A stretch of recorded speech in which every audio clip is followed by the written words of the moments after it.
That's true. Well, thank you all for joining us today. I know we're the last session. Chris Collins, my coworker, was originally supposed to show up and give this presentation, but he's located in Florida, in Tampa, so understandably he needs to help his family during this time. So I drove in from Nashville. LBMC is headquartered out in Nashville. We've also got offices here in Louisville.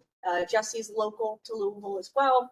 And our talk's about how oftentimes operations is tasked with carrying out various compliance efforts and demands in addition to what they do day to day, managing security for operations and obtaining business objectives. So we're going to talk about that delicate balance. And Jesse, I don't know if this is still working. Not working. You might have to click it. Okay, I'll click for us. So a little bit about us. I'm from the financial audit world, started out in compliance, got my master's of accountancy at University of Tennessee in Knoxville. Jesse and I are both a part of our IT assurance group in LBMC Cybersecurity. So while LBMC is a CPA firm doing audit and tax, we do far more than that. Our specialty is SOC 1, SOC 2, and SOX internal audit assessments. Jesse, I'll let you introduce yourself. Yeah, I've been with LBMC for about 5 years now. I've got 5 years of professional experience. I mainly prioritize with SOC. But today we'll be talking about that compliance and agenda here. Yeah, so here's our agenda, talking a little bit about the pitfalls of a compliance first approach. And what we're going to assert is that it's possible to align compliance and IT security objectives through a risk-based mindset. And we're going to provide some actionable alignment examples as well as a case study. So we already introduced this compliance versus cybersecurity conundrum, and you answered yes. So I feel like that's the overwhelming feedback. Anything to add here? We definitely want this to be an interactive conversation since this is a smaller group. Anything that has specifically hindered your cybersecurity program in your experience? Honestly, we're so focused on our compliance requirements that anything that we do that doesn't affect compliance is still a security issue they don't care about. Will it affect our IO5? No, it won't. Okay, well, we'll worry about it later. Move on. Okay. I just know that the adoption of PCI is just pushing a lot of requirements down to developers and run teams because things that they used to previously be able to ignore now they can't. Because you have to remediate everything regardless of school risk level. Everything has come into scope, and so I think we've seen.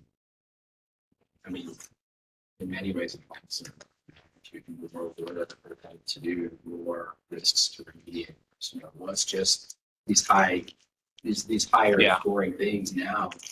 You've got to at least address lower things, and still you're going to have to run through your acceptance referral process for the lower stuff. Even if you can't fix it, you still introduce an additional process that has management oversight and documentation so much more than even if you are going to fix it, there's still a lot of pain.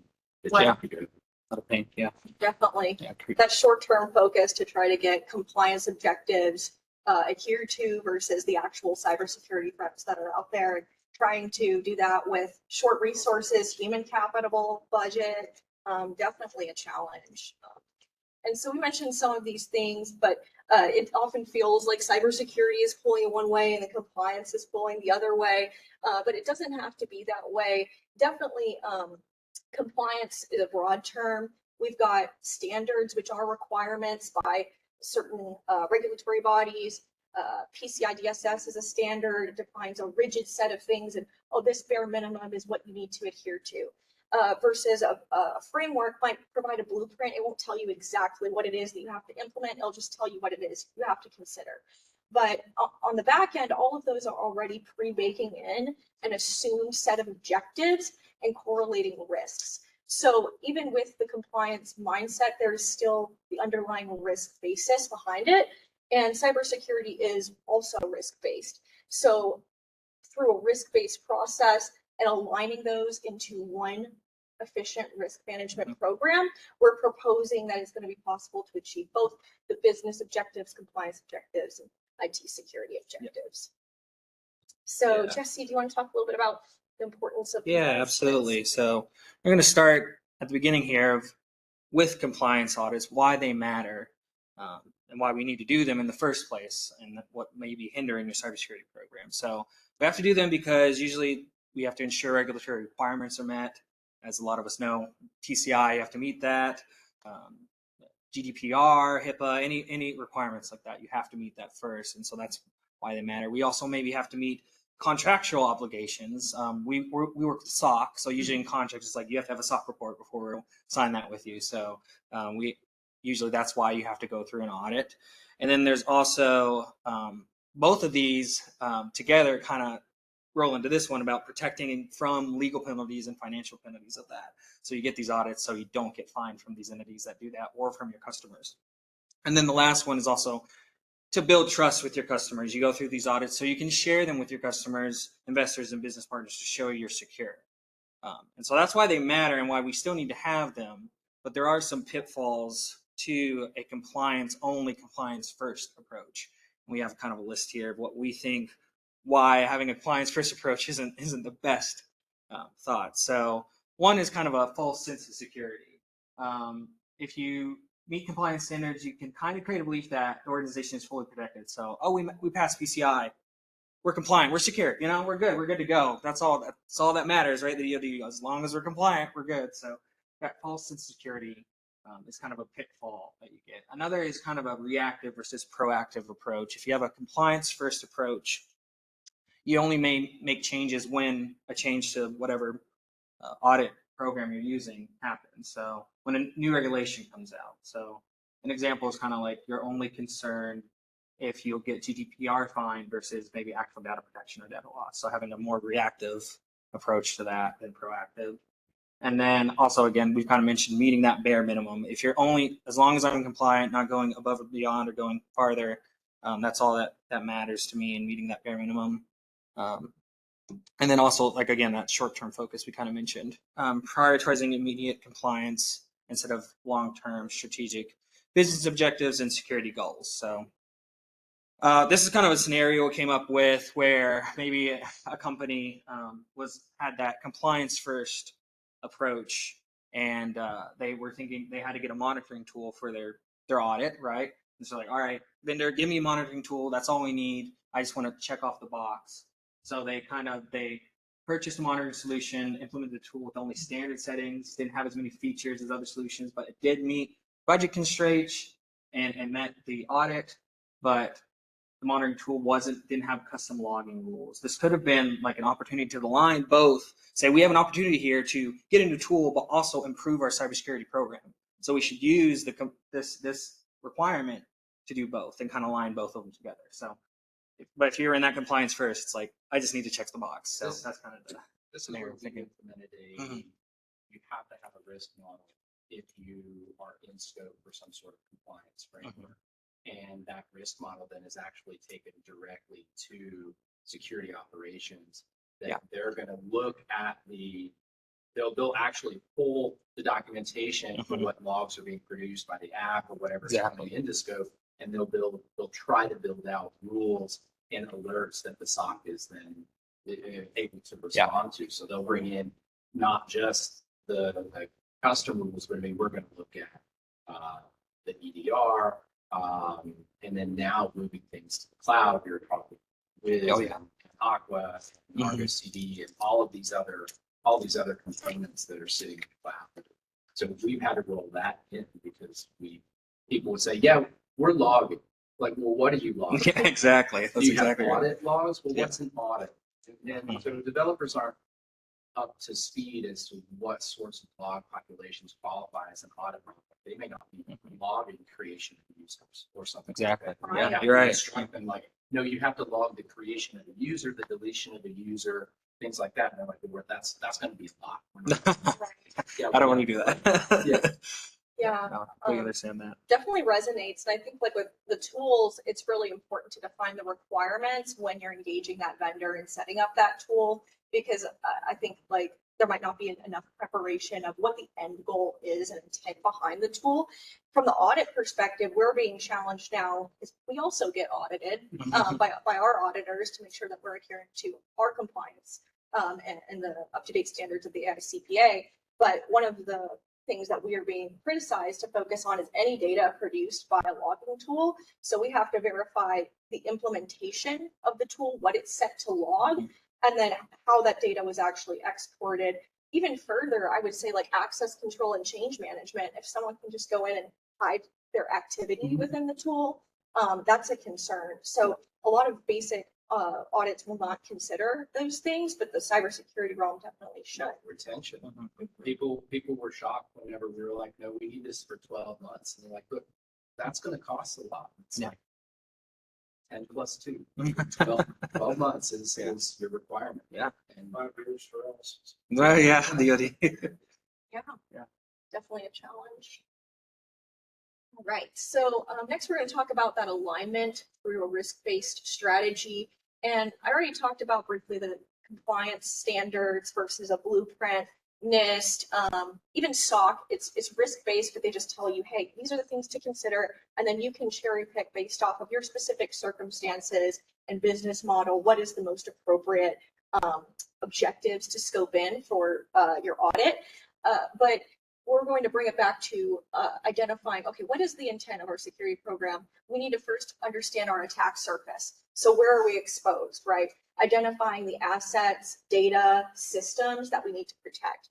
And so since audits might focus only on a specific area of the business or a specific concern, it definitely follows the same methodology, but the enterprise might be concerned with the integrity of all their systems and data just to support operations. If something goes down, that's downtime, that's money, that's cost. So understanding the full attack surface beyond the audit scope is critical, and starting out with those business objectives, like I mentioned. The next step is establishing clear ownership. So we can't establish accountability without ownership, and making sure that there is a defined business owner and technology owner. The business is responsible for kind of the operations piece, but IT actually will manage like the servers and infrastructure. And in this example, the business would own the data. So both are important for making sure that each respective area can provide input on their objectives and associated risks to those objectives. And I think you also mentioned using a consistent methodology. So we hear likelihood by impact, using heat maps or risk matrices to standardize the interpretation of the risk is advised, just to make sure there's consistent prioritization and evaluation across the different silos of the enterprise. And procedures should be very clear to tell owners how they are supposed to evaluate their risk. So there's a lot of things that could go wrong with the data process. Just saying risk that the data process, risk to the data process is not good enough. We have to identify what are the risks in the input, processing, and output specifically, and the procedure should tell the owners how to execute the risk policy. They shouldn't have to guess, oh, well, this is probably critical, this is probably not. And the results from the risk assessments can help pinpoint areas where objectives can be strengthened, whether it's related to compliance or security. There might be some overlap there. And additionally, we want to call out that identification is probably one of the most critical phases of the risk management cycle, because you don't know what you don't know, but not knowing something doesn't free us from the consequences of not knowing it. So we definitely have to be up to date and informed of the most current threats and exploits to our infrastructure and attack surface. So a lot of times companies will begin with an internal risk assessment, which is great. Oftentimes it just involves the security function or whatever part of the enterprise that's been delegated with managing these compliance objectives or managing the risk program. But having cross-department collaboration can help foster identification of risks where there might be dual ownership between departments of a process. Additionally, it's important to make sure that each personnel that's providing input, whether it's from the business side or the IT side, that they have ways to inform themselves of emerging threats. So subscribing to cybersecurity newsletters, feeds, going to conferences, technical certifications, all of these can keep the internal resource owners up to date and inform them. Additionally, it's advised to have an external third-party risk assessment. Some compliance programs require an external third party to do something annually, but maybe beyond that annual process, engaging a different third-party provider, maybe more than once during the year, just to receive a different perspective. Or if you have a preferred provider that you're using year over year over year, it might be good to just switch it out every couple years just to receive that benefit and additional input. So, Yeah. if y'all have any thoughts, what are some challenges that you have faced when trying to integrate compliance efforts into the organizational risk assessment? This is if you have like if you've done a risk assessment and you've been looking at your compliance objectives, have you considered compliance but are trying to integrate that into it and then align that with your security objectives? We discover often that our risks are to be shared across teams. So we'll have a hardware owner, but the app that's actually running on that machine, they'll still have to like split risks, especially if it's based with certificates or something like that. One person has to manage what's on hardware. They're not going to have the app team isn't going to have access to the hardware. So we actually have to split it across like multiple silos and call people in and be like, all right, you have the password and you have the repo. Like, get together. So we end up with like a risk like 1A, 1B, 1C across different different silos. So we'll end up generating more risks than we start with. We have 40 risks in a pen test. We'll end up with 47 at the end because we've got to split things up, and it just tends to grow that way. Yeah. Also, inventory. I'll just say it's expanded beyond volumetrically with cloud, IoT. Like we have devices on our network we don't know. We can't. We've turned off a lot of stuff, but if they have an IPv6 address, like for example, we don't know what they're doing because we're not using IPv6 in that case. But the device came in with it implemented by default. Now it's been installed on the network. We would literally have to go and start turning things off and see if the IPv6 drops out of a table of 100,000 to see if that's the one that has that address. Wow. So we just have so many devices that we don't know. And so those IPv6 risks remain because we're just like, we don't really know what they are. Are these risks that also does stuff like this come up when you're trying to show compliance too? Yeah. And so exactly, like you're finding the same things in your risk assessment that maybe a compliance will, and so that's kind of pinpointing where you want to align your compliance. Compliance is aligning your cybersecurity, fix these problems, be compliant while also improving your cybersecurity posture. And so that's definitely a good thing. And it feeds back into the procurement process. We're buying devices that have default features enabled or features that can't be disabled, and procurement doesn't. Right? Like they're not concerned about like, how do you tell somebody make sure that this camera doesn't have IPv6? Yeah, exactly. No, we're just trying to see if we can get it for the right price, and I know that's hard to. Yeah. Do you get the IT people to be able to input beforehand in terms of who they should buy from and what they should buy? That's out of my pay grade. But I think that goes on at some point. But then again, we didn't know about this, so now we have to go back into the procurement teams and be like, hey, default configurations that may present risk, but they're not getting the devices to try to check. They're just seeing if they can check a couple boxes that may have these features. The reason I thought of that when you described it was interesting. There used to be, you get like a quality person on the team, you get a purchasing person, you get finance, you get half a dozen people with different backgrounds. Yeah. And we wouldn't have thought of years ago, cybersecurity. And maybe that, I was just curious if today, the cybersecurity experts are giving input before the purchasing decision. Yeah, well, that goes kind of back into what the ISSA, the third-party supplier risks, like having a third-party supplier person nowadays. You almost need especially a bit larger, you almost need someone just to do cybersecurity procurement. Yeah, exactly. So it just depends on your size, but yeah, it can get really, really hard in that. But I'm sure in the case that he represented, like there could be some sort of monitoring or detection tool to detect a device when it comes onto the network. So maybe in that way, Yeah. you can Yeah, identify but them. again, after much after the fact. Yeah. It's not. It's kind of reactive. It's not Yeah. perfect. Yeah, it's much more reactive, and then it's just like, well, then we'll have to, if we decide that this is actually a worry, like, okay, we'll have to re-look here. Like, Mhm. some of you can't actually literally aren't fixable. They're not mutable, so they just come configured. And Yeah. you Yeah. go No. in Yeah. and give them the thumbs Yeah. up. That's too bad. That's hard. But it's a good example. Good Yeah. No. Thank you. conversation. Thank you for sharing that, though. This is good. Yeah. So this next section is just going to be some like a lot. So we've talked about the results from the risk assessment, and so we kind of have some examples of like maybe the results coming from that, and then some solutions where you have findable items and like what we've seen our clients kind of where you can do both together. So Yeah.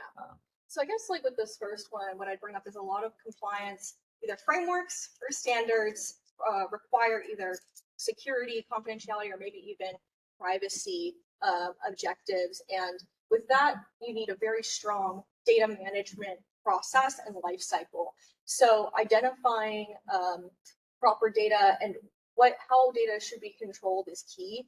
And what we're showing here is a possible implementation of file integrity monitoring solutions to ensure that the data is controlled in accordance with the data classification policy. So with this example, we're proposing continuous data tracking and file monitoring tools, classification of data stores based on like that asset identification piece we talked about earlier, to allow the organization to demonstrate it's actively identifying data as in accordance with customer contract or regulation. and this next example is kind of what we've seen as an alignment is like real-time vulnerability. The more proactive you can be, the better it is. So continuous vulnerability monitoring, real-time scanning tools is a place where you most likely will have some compliance thing that says you need vuln scans, but this is an opportunity to align both and say, well, we can do vuln scans, but we can do better vuln scans, right? And so instead of doing, I know the common thing is we do this quarterly or we do this monthly vuln scans. Instead, now it's like, well, now we do real-time vuln scans. And so that's that alignment we're trying to talk about there. And so a proactive approach to that is another like an example of an alignment there. Because there could be some time difference in between the quarterly or monthly Exactly. processes where there's a vulnerability that won't get And you're still usually with that, you're still meeting your compliance objectives, but then you're improving your cybersecurity business. So it's like an opportunity there. And then also, of course, classic security training is always super important. We kind of recommend like a continuous security training because compliance usually they require training requirements, but taking that step beyond and doing stuff like having multiple training sessions or awareness campaigns throughout the years, not just annually, or is kind of like a way to do both. So you align, improve your cybersecurity program, and you're still compliant. So that's what we're kind of.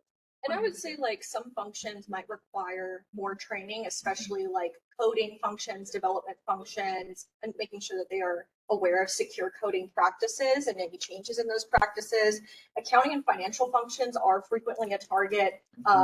False vendor setup, changing payment methods, malicious actors will really try a lot of different attacks on the accounting function. So up-to-date training, because those methods can change within the year, if not sooner. So specific job training for higher risk functions is what we want to call out. Yeah.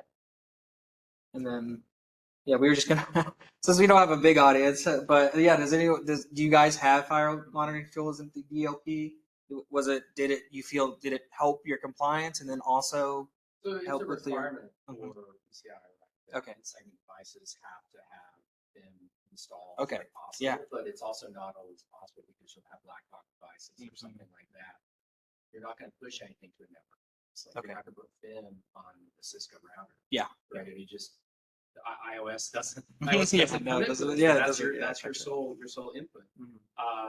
So yeah, we certainly utilize these. And I mean, I guess implementation is successful. We just make sure that they're on there. We're not actually responding to any of the alerts that goes back to the asset. Yeah. But it can't always be successful. There's literally things that you can't put I see. any monitoring on. because it's not, there's no memo. Yeah. There's no, Mhm. there's no, No, I get that. there's no anything. It's just like a. Do they do they still try to say Well, that that's not we have the compliant? No. Okay. The auditors. will Say, I feel like that's a reasonable way to auditors say will that. Understand that, Yeah. look, I can't put them on my switch. Exactly. because There's no files. Okay, yeah, okay. So I thought your auditor was like, why isn't it on there? I was like, that's not. we get those types of questions, but not in this. Okay, that's good.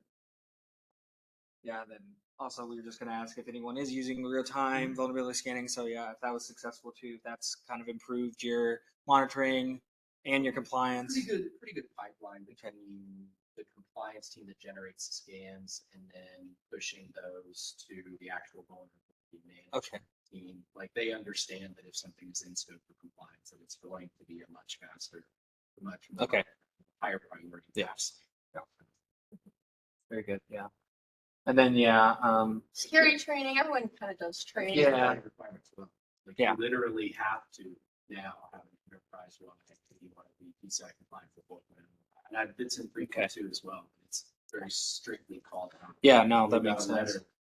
We do this.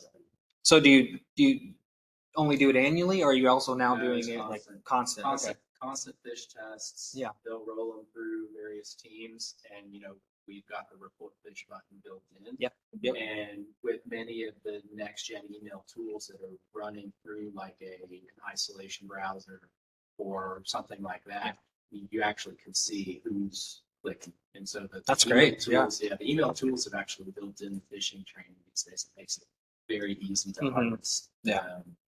those results. And aside from that, I mean, I think a lot of people are doing the know before. Yeah, know before is a huge. Very good. See that all the time. Yeah, the video, the whole Yeah. And- sitcom.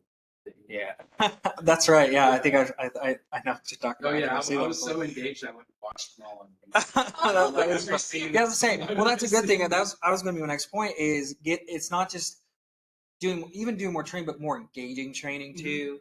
Like that's something that we can always improve upon. I feel like where a pitfall is like, yeah, we are doing more continuous training, but if no one really cares about it or it's not exciting, no one's going to look at, no one's going to care. It's not going to catch their eyes. Or they tell you that if you see like typos and weird English, it's a phishing. Like no, LLMs have made that completely Yeah, now that's out of date. Now you just go to ChatGPT and say write me a marketing. Yep. And now you've got a pert that's English. a whole different topic on AI with Yeah, that. So the that's English is better than mine. yeah, it really is scary. You don't look at those same sorts of Indicators, yeah. You still catch every now and then someone trying to get you with like act now. Yeah. Here's this invoice. Or like I just had an invoice get to my Gmail. They actually compromised some other person. So yeah. it came through and it was demarked, dekin, like they got deep into that work Wow. to send out phishing emails. But it looked just like they're good. Yeah. I'm about 3 years into, 3 months really into LBMC, and so I had the first training about a month or so ago Oh yeah. on this kind of stuff. And I've done those, I don't know how many times we've all done those over the years. That was by far the best one in terms of Okay. user friendly. That's good. It was actually kind of enjoyable. It was amazing how good a job of whatever source they were using. Yeah. It communicated well, and it also was, had you engaged, and not like I got to do this thing. It was really good. I went to a conference and one of the keynote speakers, one of his whole thing was trying to get more engaging. And what his company did was the CISO came up like dressed as malware. Like he had like a costume on in the office and was walking around saying, it's cybersecurity month, and like giving out gift cards, just getting people engaged and understanding. And so it's those little things you can maybe do to improve it. And so yeah, and that still makes you compliant too. So yeah, this is just kind of another example, but an actual case study with a client of mine. So yeah, they had a continuous risk assessment control as part of their cybersecurity program. And so they used an automated dashboard to track risks instead of like just as an Excel sheet with a manual risk register sheet. And so they were able to view executive reports on risks almost instantly and track track risks in real time. And so they were being constantly entered by control owners, vulnerability management personnel, and also during like a monthly review by the whole security committee. And so the approach made reporting easier, but it also improved the entity's ability to identify risks on the enterprise level and strengthen both compliance and cybersecurity. So it's like, again, that alignment. You can be compliant and have a really good cybersecurity program. And so compliance is that like baseline and then building from that. So again, balancing it too. Yeah, I mean, the requirement is, do you have malware?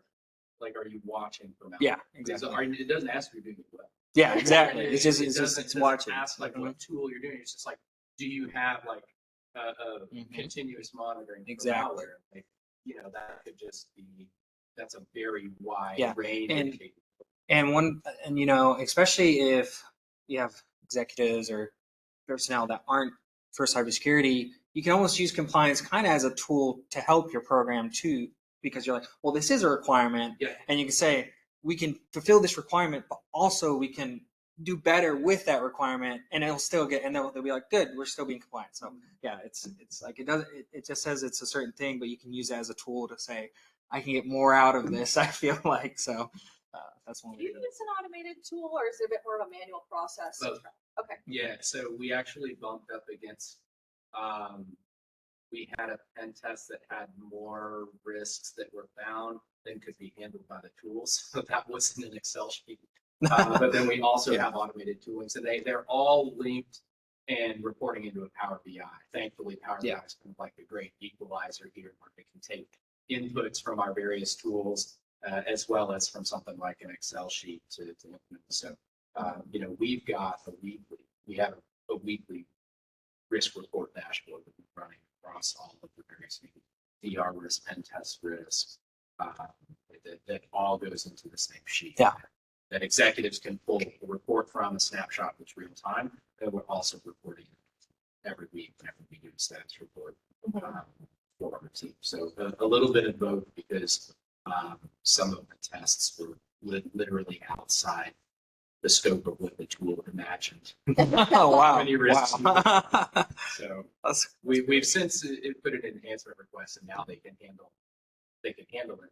But we haven't migrated so they're still in Excel. Anything new goes into the tool, but we still have some old stuff that's years old. Right. So it sounds like y'all kind of almost have a homegrown process. Some of the automated tooling allows the assignment to application and technology owners, which could be good. I mean, homegrown or vendor tool, definitely leave that up to y'all for your Good a little bit. Yeah. Right. So quick recap. Compliance should be more than just a checkbox approach, right? We're always trying to meet those compliance requirements because of the reasons Jesse mentioned: adherence to customer contracts, legal requirements, avoiding any fines. But it should go beyond that, because there are many other risks that could affect the business. And even if the compliance effort just has a specific scope, integrating a risk-based process throughout the enterprise can help the business identify their objectives and risk to their specific objectives. So that's what I just mentioned here. And then key takeaways here. So we want to definitely emphasize an intentional risk management mindset, which could mean gathering stakeholders and defining what are our goals, what are our objectives for the business. Security will definitely be a component of that, but oftentimes there's financial goals. There might be growth goals, other things that to consider.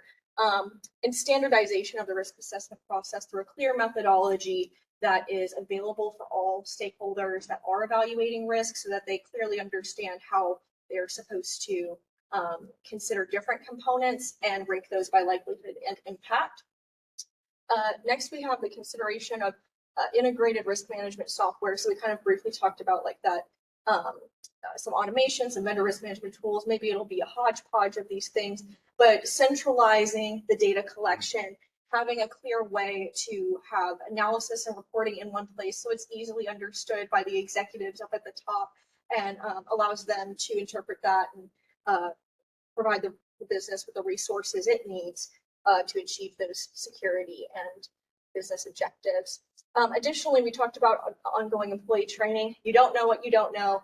And if someone else finds out that there's an exposure, they're going to they're going to exploit that. So definitely want to make sure that training is given to employees and increased training for those in critical functions. All right, that's the end of our presentation. Any questions? Yeah, Yay! thank you for this Thank you wonderful crowd. Thank you for joining us. Thanks for joining us, really. Contact information and our LinkedIn QR codes if you want to add us to LinkedIn. Yeah, feel free, please. Available connect. for any questions. All right, very good.